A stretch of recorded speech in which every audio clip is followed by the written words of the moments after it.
Let's see. You were on lockdown with Crimson V on Castle Black Radio, where metal lives. And this evening, I am here with Eye Creatures. And how are you guys this evening? Doing good. Doing good. All right. And let's see. Can I get you to introduce yourself really quick? Yeah. I'm Michael Elliott. I play drums and do some backing vocals in the band. I'm Luke. I play guitar and sing. I'm Mac. I play guitar and sing sometimes. And we're also sharing bass responsibilities right now. Nice. Thank you. Okay, so I guess going back, so you guys just put out an album, and the name of that album is Insert Disc 2. Yeah. All right, and so how long had it been since the previous album? About 3 years. Yeah, 3 years, I think. Been since early 2019, late February of 2019, I believe. Yeah. It's pretty much before COVID. Yep. Yeah. Like Yep. right All right, and before then lockdown and everything. Right before. So was this written during COVID? A lot of these songs, actually, some of them were wrote, I think, during the COVID period, and some of them were even way before. Yeah, some of these songs that are on this album, I wrote like upwards of 5 years ago when we first became a band. So it was kind of like, which was kind of why it was hard to find a theme for it, because it was like, it's all over, like lyric content wise, it's all over the place. And some of the songs I like wasn't even sure if I liked them because I'd sat with them so long and like critiqued them so many times. But it was like, we gotta get these classics out here so they can be like classics to other people, I guess. Right. Just to us, we're like, oh man, we've been playing that song for 5 years. Like, Well, I felt lucky because I felt like I kind of came here and visited right as you started kind of doing the song The Warrior Live or Warrior Live. I'm not sure if that is the case or not. I don't know if it's something that you'd been playing for a while, but it became like one of my favorite songs like very quickly. So I was really excited about this album coming out. yeah, I think that probably would have been around the same time. I think it's another song that kind of surprised me what the lyrics were about. Yeah.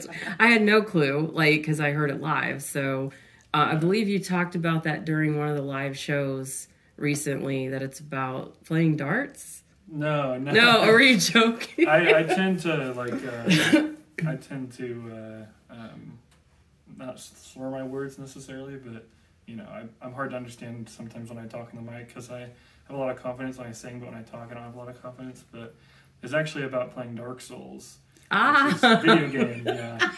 And then also smoking weed while playing and like listening to like stoner rock, which is kind of why that has like a stoner rock, stoner metal kind of vibe to it. Nice. But yeah, it's kind of like lyrically, it's about, it like follows the journey of a warrior who goes, like rises from basically out of nothing and then like becomes like the most renowned warrior and like just defeating enemy after enemy after enemy, his rise to power. And then by the end of the song, he's a little bit older, like time's caught up with him and another warrior comes and like defeats him. And so now he's like the guy, you know, at that point. I don't know if that's a great way to explain it, but it kind of coincides. Yeah, it kind of coincides with the storyline of Dark Souls, like not directly, but it's kind of like the themes, like and how they relate to real life, are kind of inspired by it. Okay. That and just like the medieval kind of vibe to it.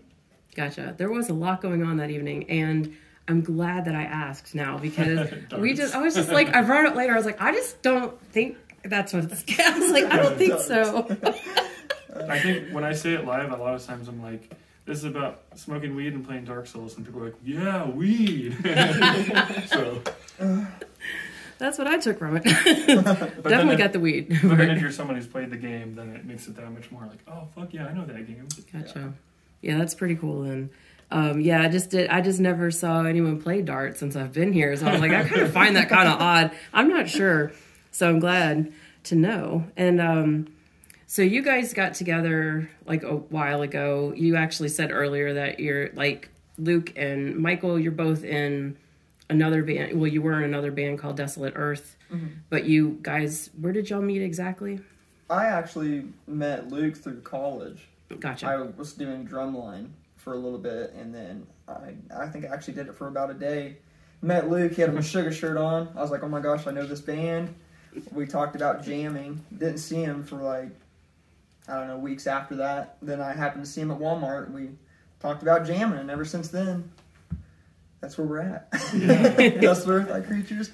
Mac and I met in science class. Yeah. Well, actually, we had like mutual friends in like middle school and like back in the day, but we had never really like known each other super well, like never really talked that much. And then science class, we ended up at the same like table and lab because we had a mutual friend, and then started hanging out and playing board games and stuff like that.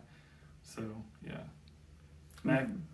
Oh, go ahead. I was just gonna say I had met Mac through Luke and Yeah. everybody else. So That's Gotcha. Luke and I. When did we move in together? 2016. I don't do dates very well. I think it was Something like like that. 2016 that we probably just kind of started playing music together, and then Eye Creatures was born probably mid 2017. Between you, Joplin, and I. Well, you guys have quite a history. I mean, I've even seen you guys on the Tiny Desk series, right? On like NPR. Well, not a We rich. It was Tried like that. it was Sponsored a submission, by NPR. yeah. No, I'm kidding. Yeah, a submission for the NPR Tiny Desk concert contest thing. Yeah. Which didn't win, but it was a lot of fun to do. That was fun. It was a definitely kind of looks a, fun. New way to It was a challenge good time. yourself. Gotcha. So, okay, so going back with some of the stuff, looks like you were saying, like stoner rock. Like, what stoner rock were you listening? What do you usually listen to when you're playing that game? I think at the time it's probably like a lot of Sleep. Maybe some The Sword. what's that? Another band that goes really well with that game is Meshuggah. Mm-hmm. But that's one of my favorite bands of all time. So it's any Nice. game really. All right. So, with the new album, how long did it take from start to We've been finish? working on the album for over 2 years, haven't we? Or Technically, Yeah, but yeah. over I wouldn't say it's something that we'd been working at every single day over the course of 2 years. But no. definitely long stints of recording, and then long stints of just kind of sitting down and working in Logic and just piecing everything together. And Yeah, like I said, some of the songs were written like 5 years ago, but we had never attempted to like actually record them until probably 2020, and we started doing like doing the recording in bits and pieces. And some of the songs were written throughout the process of recording. Like some were written in like the same year that we released it. Some were written 5 years before, and then like we just really actually buckled down this year, and we're like, all right, let's actually release this someday, you know. Yeah. And then like the art, I started 3 months before, and then didn't do hardly any of it until like the last 2 weeks, and just like, fuck, I gotta finish this, you know. But, Yeah, and we had talked about previously that the art, well, for the album cover was taken around here, in basically someone's front yard and abandoned type house. Yeah. That was part of the flood that we missed all of that footage, Great but that's flood. yeah.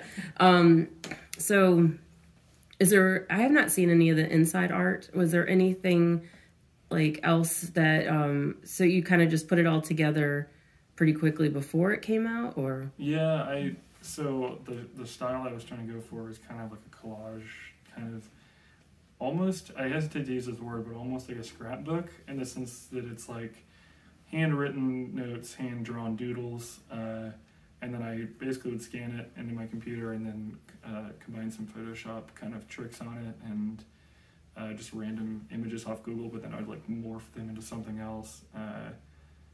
So it's kind of a mixed medium kind of thing, and I just really wanted to do something, even though if it didn't look like super professional, I wanted to do something weird that would be like I've never seen it, you know, before, because I love lyric booklets. Like when I was a kid, I was always reading like every single song and listening to it as I was going along, and so I was like, I don't want to do just like a boring, you know, lyric booklet, because there's so many that are just like you barely read the text, and there's no like thought put into the art besides like we need to get this out, you know, kind of thing. So Real minimal.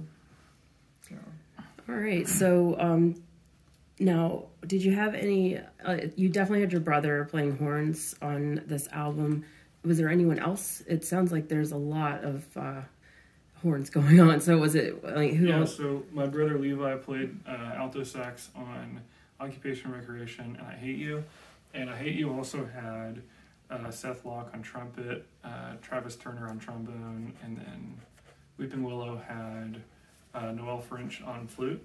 And then any other sounds you hear that are not guitar, bass, or drums or vocals are like either like MIDI sounds, like, or they're from an old Casio keyboard I have. I kind of recorded some of the like really janky setup, like I had a mic over the speaker, and just like I was like, no, that's how you did that. yeah, like I like these really old keyboard sounds, and I want to like just throw some reverb on them and pan them to one side, and just kind of, it just adds a lot to have those keys in there. Like there's like sitar on Occupation Recreation, and there's like these bells on Stuck in an Old Way, all that kind of stuff. Yeah, that song just kind of threw me for a loop. It just went everywhere. You know, I was just like, and that's the thing, is that it just keeps happening. You keep going through this. You just keep getting tossed around in this album. Like it is. That's life. Yes, absolutely. Art imitates life, or whichever word it is. We were talking about, was it Swimming in Concrete? Is that the name of the song? Yeah. We were just talking about that, and of course I didn't have the full understanding of what it was about, but as you explained it earlier, I can totally relate to that feeling, being someone that kind of did the opposite. Like I had a mainstream job and like kind of let that go to be on the road to do a lot more stuff that's music related. It does make you feel like it's the opposite feeling, but it makes you feel like, what do people think about me? What do I think about myself? Was my identity so wrapped up in this job that I can't function now? You know, like, you know, and hopefully that's never the case. But, but so I do, like, now that you've explained it, and you explained it really well, and unfortunately I didn't get that on video. But I can go. Yeah, I would love to hear it again. Yeah. Probably do a not as long of an explanation anyways. Yes.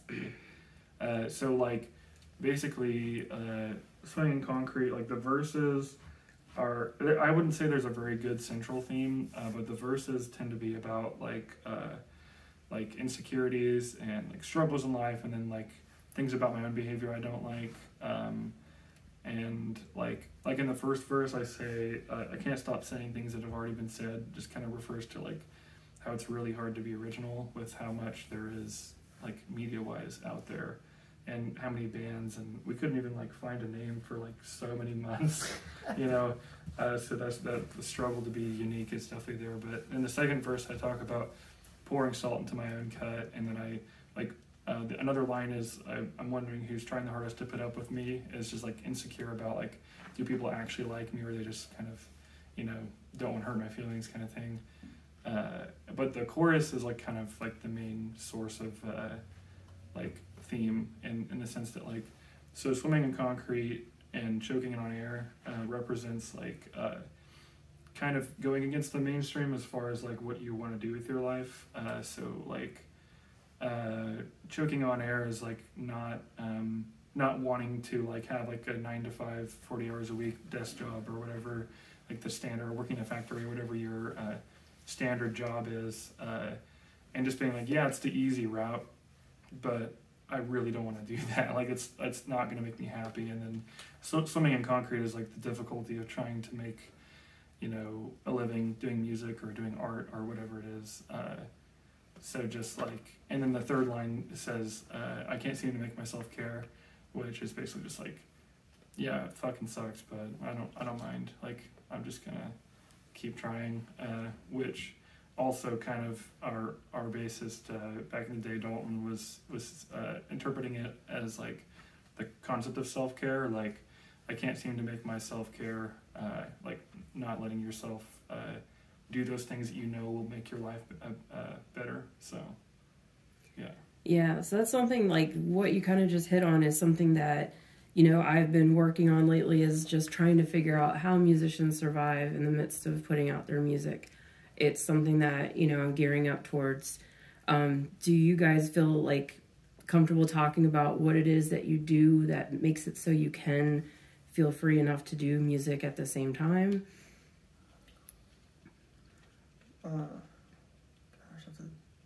To be honest, it's been a struggle, actually. Yes. At the time that I wrote Swimming in Concrete, I was going to college and working at Walmart and then doing the band.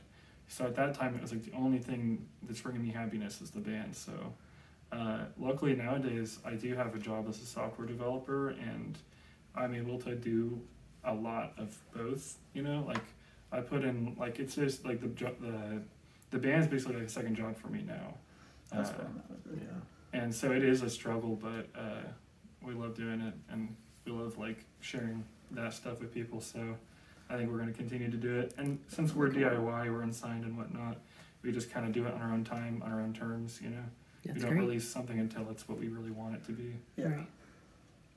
All right. Well, so with, you know, trying to balance all that, how has touring been? Like, are you going to be going out on tour? Have you been able to so far? We haven't done a legit tour yet. We just kind of do one-off shows, or we'll do like a weekend or something. We do have plans to try and do one next year.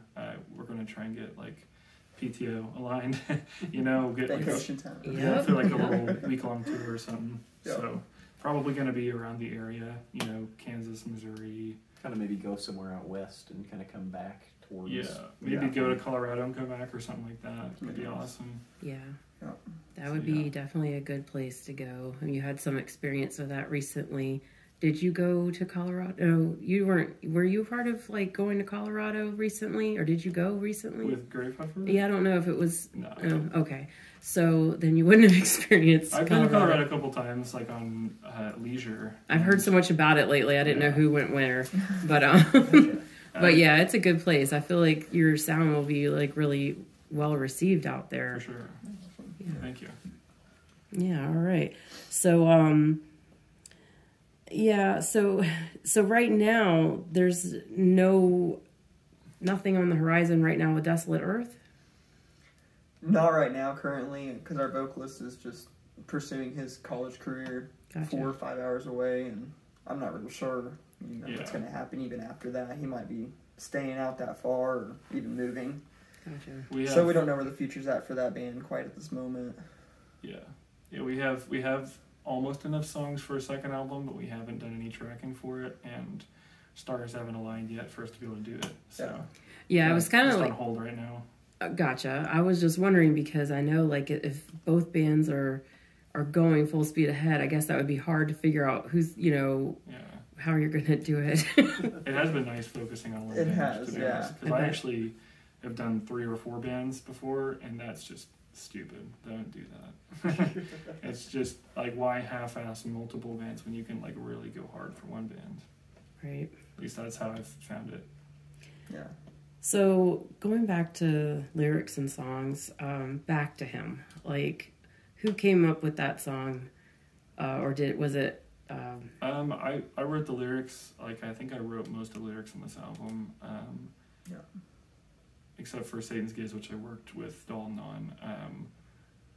So I wrote the lyrics, but it was kind of something we were all feeling, you know, like it was something that relates closely to all 3 of us.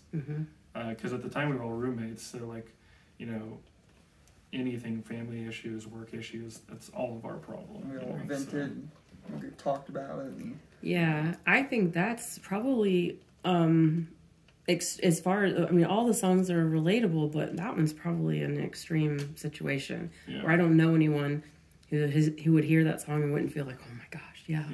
How many times have I told this person, or you know, or talked to this person, and they always go back. I'm assuming I'm correct when I understand the meaning of the song. Oh yeah, that's going back to the same person over and over again. Abusive relationship and just not leaving it, which I know is easier said than done. That's not the idea, but it's just kind of the frustration of looking at it from a third person point of view. Yeah. Because like growing up, I had never really been abused or anything, but I like after talking to so many friends and like girlfriends and stuff, I started to realize it's so fucking common. Like, and it's sad too, like really young kids, because my girlfriend has done psychology work, and like there's some fucked up people out there. So yeah, it's definitely, and it's very common too, domestic abuse. Like you said, I think we all know at least one person, you know, right, that's been affected by it. And it's always easier when you're the outsider and you're like, yeah, you can leave this person, you can. And I think that the struggle for that person is probably really difficult because they just don't seem to be doing anything that suits their best interest at all. Yeah. I can't help to notice that the screens behind you, they kind of remind me of the other album cover that came. Like, Oh, is it anything related to the last album? What was the name of the last album? Attack of the Eye Creatures. Okay, yeah, I was gonna say I know it, because I have it on my bedstand. I see it every day. We have it like on Spotify and whatnot, where it says Attack of the ... and it says Eye Creatures below as like the band name, instead of it saying Attack of the Eye Creatures by Eye Creatures. Yeah. So it's a little bit confusing because of that, but yeah, that's the idea of it. I love your album, Attack of the. Attack of the. But I think the other reason why we picked that name was because it was kind of, you could apply it to individual songs. You could say Attack of the Mothman or something. Yes. I guess you would just say Attack of Mothman, but you know, it's Attack of the Lizard King or whatever. It kind of like, because so many of that is like monsters and cryptids and conspiracies and stuff. So Now, going back to that song, Lizard King, where did that song generate from? So that one's just a kind of a product of watching a bunch of hilarious Alex Jones clips, and just kind of Dalton actually was the one who wrote the first draft of the lyrics on that, and then him and I kind of worked on it, and we kind of came up with something a little different.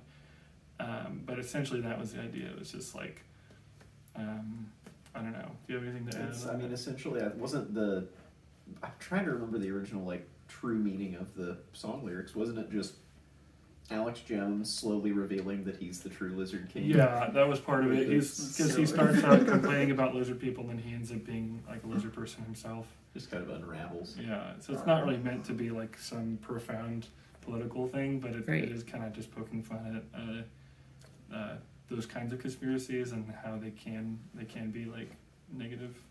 Gotcha. It makes a statement, but not in the harshest way. Yeah, because they also are really entertaining, you know. Now, as far as like the musical journey for each one of you, I'm sure it's completely different. Luke, I feel like I know already that you've been involved in music for a long time. You kind of your family is pretty talented musically as a whole, it seems like. Yeah, my mom plays and teaches piano. My oldest brother is a saxophonist. My sister is a vocalist, and my brother also plays guitar and used to play banjo. Yeah, and then beyond that, we're all also like multi-instrumentalists. But like, I think what got me started in music was like piano lessons and theory lessons from my mom, like as a kid. Then my grandma bought me a violin in 3rd grade, so then did that for a little while, and then I wanted to be cool, so I learned guitar, and then went back to violin, but then I moved, and the new school didn't have an orchestra, so I was like, fuck it, I'll play drums. So I joined drumline, and then, so I just kind of like got a little bit of everything here and there, and then guitar is the thing I've focused mostly on. Just, I don't play as much metal now, but like for probably about 8 years of my life, it was like metal guitar every day, all day, you know? Yeah. That's been kind of, and I went to Missouri Southern, got a music performance degree, like specifically in percussion. So that's been my kind of history with music, as far, at least on an academic sense, you know. And when did you get into drumming? I feel like, gosh, ever since I can remember, I've been drumming. I remember being really little and coming down the staircase for Christmas, and my parents had just brought me a brand new drum set, and it was like ever since that day, I've just been playing. I took lessons when I was 6 to like read sheet music and stuff for drums, but other than that, I did that for about 2 years, and it's just kind of carried on. I was never in a band until I met Luke, and then we did Desolate Earth. Wow. It's just kind of carried on from there, but I mean, in my family, I don't know of a single musician in my family besides me, so I don't know. They kind of took a shot in the dark with you. I guess so. Yeah, I was the first one. Yeah, the drumming, I was lucky to pick up a copy of that at the record store, and I started playing that on my show last year, and the drumming itself is like totally blows me away. And sometimes I kind of have to like when you're playing an Eye Creature, I'm like, that's also the drummer for Tesla. I'm like, oh my gosh, that's so cool. So like, yeah, so I totally geek out on all that stuff. But Mac, when did you get involved with playing bass? Well, actually,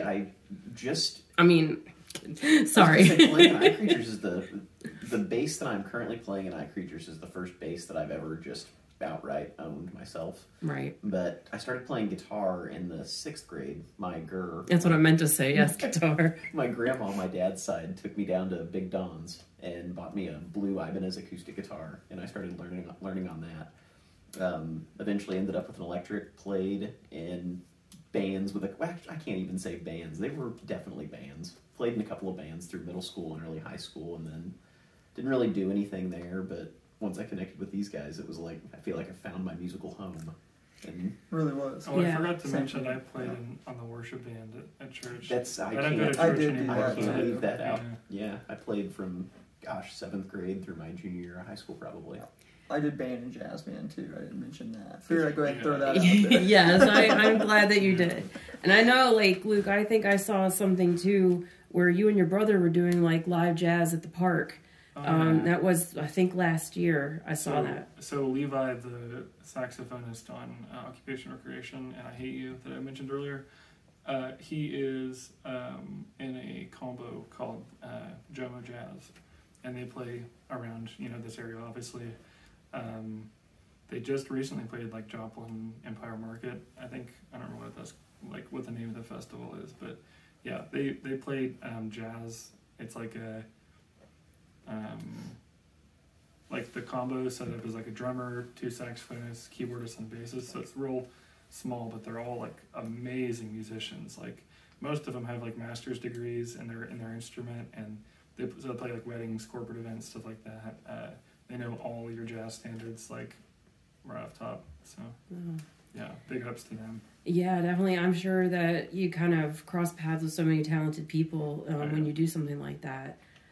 Which I just find that one of the things about being here, I'm a complete outsider just hanging out here for the last year and a half, is that I feel like there's just talented people everywhere. And I've never seen this many talented people in so many different aspects, of course, in one area, very condensed area, And as I started like just going to the store and doing things like that, I'm like, oh my gosh, there's that person, I just met them at such and such, and that keeps happening. Like I keep seeing the same people. It's a small area, and I didn't realize how small it was, I guess. But do you know why? Like I guess there's just a couple of things I'm not used to seeing.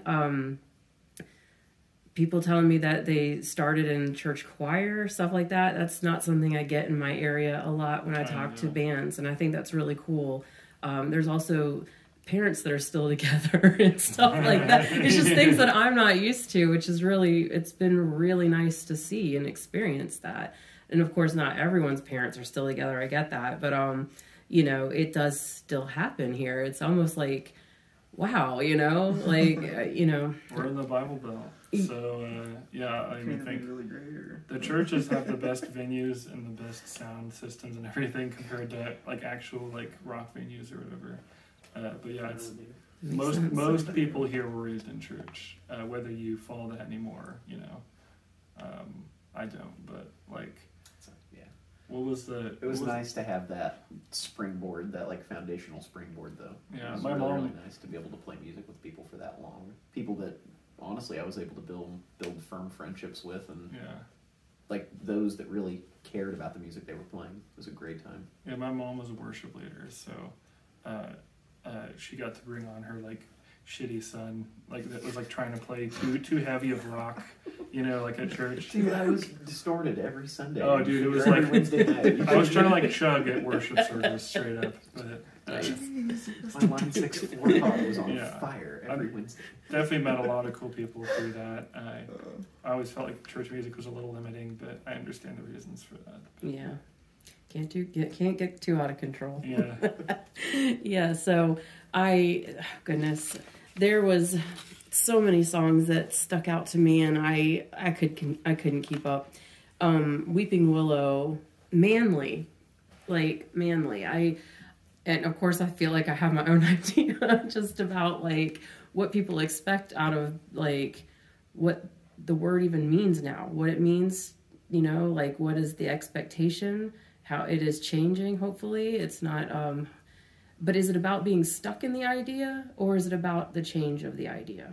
I think it's more about the change of it, but also kind of poking fun at people who can't get past the idea that being manly is not like the traditional sense that we use the word. So I guess the concept is just like growing up as a boy or man, you know, like I had a lot of things that was like, I got sick of people telling me that, oh, you have long hair, you have skinny jeans, or you play violin, or just dumb stuff like that doesn't really affect, in my opinion, like what makes you a man and what makes you not a man. Like just constantly like that kind of like criticism that men do to each other, and always being worried that they're gay just by like very small things that have nothing to do with being gay, you know, like it's just that constant pressure that men put on each other. And the song is just kind of urging men to be like, fuck them, you know, just do whatever makes you feel good.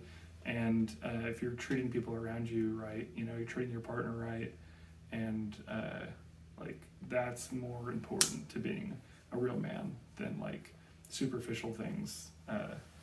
So it's in a short term, it's kind of like toxic masculinity, but I just kind of don't use that term as much because it's such a loaded term that like social media is using, and kind of it's been used to describe many different things. So, but generally speaking, yeah. Toxic masculinity. Gotcha. Well, yeah, it's rare that I would hear words like, you know, self-care and, you know, in lyrics. That to me stuck out, even though I'm still now just getting to hear the lyrics. That's always the last part for me, you know, like I pick it up as I hear it 3, 4, 5 times.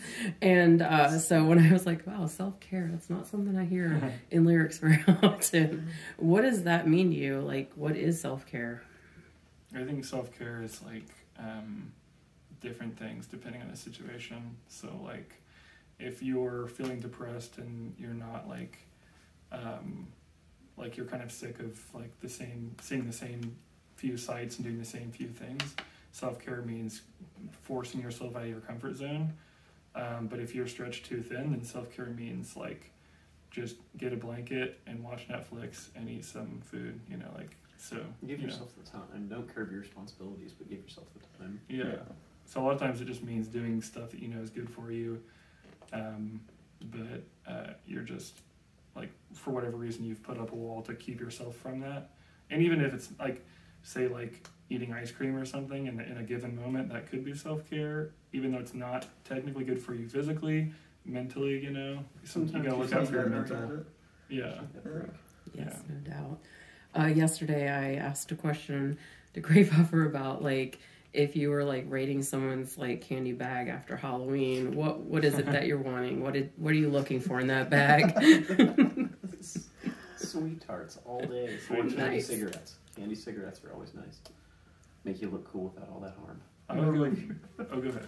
I was just saying, I'm normally going for like a Kit Kat or a Reese's. So that's a good choice. Yeah. I'm more like, I'm usually going for like caramel. So like Three Musketeers. Well, Milky Way doesn't have caramel, I don't think, but or no, Milky Way does. Three Musketeers doesn't. Yeah, Three Musketeers and nougat. It's just nougat. That's it. Yeah, stuff like that's rough. Real overly rich stuff is what I'm into. Like, what are those milk duds, which are like bad for your teeth? They're so hard to eat. Yeah, they're so hard to eat, but they're so like good. Malted chocolate balls. Yeah. Oh God, yeah. Oh no, you think No, those Whoppers. Whoppers are good too. Milk duds are the ones that are just like pure caramel with a sheet of chocolate. That's why I never had milk. And you're just like, sounds so they were like good. really trying to chew them, just chew like your teeth, pull your tooth out. Yeah. I'd like to change my candy bag selection. Of course, you can always raid the bag again because you know you're going to, right? Take off a piece of the costume. I'm a different guy. That's true. You have to go run around the block and put on a new costume and go back to the house. Yeah, I guess it's just been so long since I've trick-or-treated. Well, I'm so excited about fall and, you know, Halloween coming up. So do you guys do you play Halloween parties or play for Halloween? I think we did, last year? We had a show on Halloween? Kind of Halloween-themed house show. Not that many people like wore costumes. Was it Jordan's, wasn't it? Yeah. I don't think we advertised the costume part of it well enough, but yeah, we've done that kind of stuff. Nice. Love to do more of it.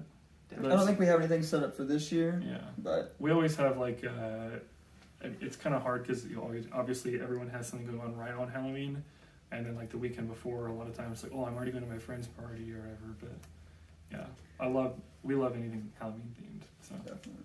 Yeah, it's always interesting to go to a show on a Halloween night because you're not sure whether to dress up or not. And I got to see Vernon Reed. I'm not sure if you know that Vernon Reed. He's from Living Color.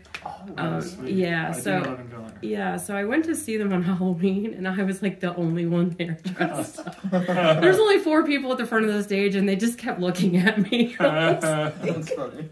That's the worst when you're the only one. I did that one year for work, and there was only like it was kind of thing only like 4 of us dressed up, and I went like full vampire. I had like blood all over me. I was gonna say, you had the full vampire. Yeah. And I think most of the other costumes weren't like how they weren't like horror, you know. It was like a princess or something. Right. So it was like it was even more out of place because I was just all black, like the coat. I'm programming, making software. Yes, indeed. Nice. Okay, well, is there anything that's coming up that you might want to add or that I may have forgotten to ask? We've kind of just been like a really big push for like the album and playing a shitload of shows. So we're actually going to take a break from shows here soon to work on at least one music video, hopefully more than that, and then we're going to try and we're going to record Killdozer next, I think, as a single because that one's gotten so many good like reactions to live, you know, settings. So we definitely want to get that one out soon. So I think those are our next 2 priorities.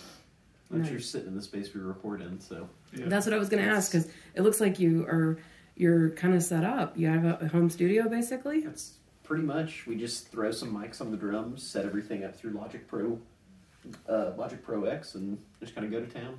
This is where it's all done. Yes. Nice. Well, it definitely it's a nice studio. It's a nice place to work. Yeah. So all right. 3rd album. What? 4 years. It's coming out probably 2029 February of next year. I'm thinking we can do it. No, I'm kidding. No, okay. I know I was all for it. No. We actually talked about doing it's a lot easier for me. Yeah, we won't be sleeping to do that, but right. I think we're probably gonna do a couple smaller releases, Yeah. like some singles, maybe an EP, and then do another big chunky album in like a while. Yeah, it'd be a while. There's a period of time there where I just recorded all of our practices. And now granted, they're iPhone recordings, so they're not top quality, not multi-microphone, multi-track recorded or anything, but they are clean and they are listenable. Mm-hmm. So I've got probably a couple hundred of those backlogged just from through the years.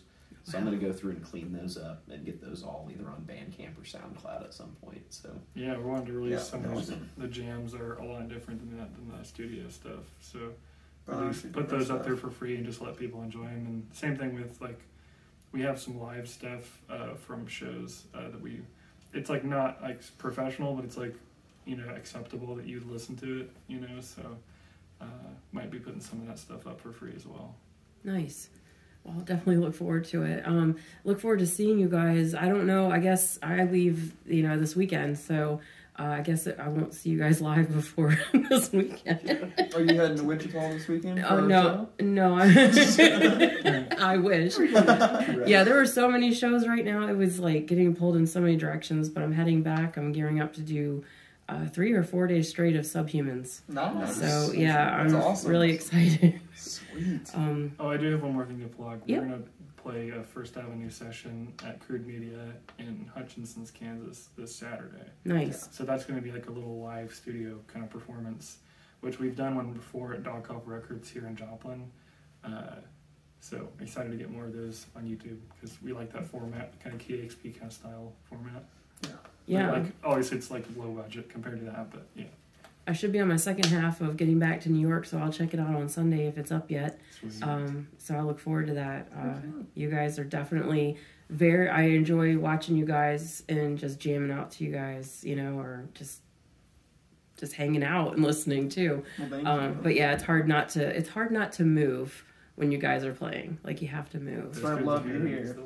that's, yeah. We've been seeing more and more people moving, dancing, moshing, whatever. Good. It makes the energy up on that stage Oh, yeah. a lot more intense too. When I see people out there moving, it's just like, oh yeah, It gives you an extra shot of energy. yeah. Well, if you guys ever do think about going out to New York, Ithaca, I know Ithaca would definitely love to have you for I would sure. love to go to New York. Yeah. Yeah. It's not New York City, but you will see some stuff. It's a nice area. Ithaca is pretty cool. It's got waterfalls. We got thousands of waterfalls in one town. Is that kind of Nice. upstate Wow. New York? hmm Heck, I'd love That would to be go so there. It's like awesome. Cornell University, so basically Cornell takes over the whole town, but we don't mind. It brings in people from all over the world, and Close we to love the it. waterfalls. Yeah, and you can see I love 3,000 is like, And wineries, if you need wine, Oh, yeah. plenty of wine. Some more. All right, awesome. so thank you guys so much Thank for you. talking with me today.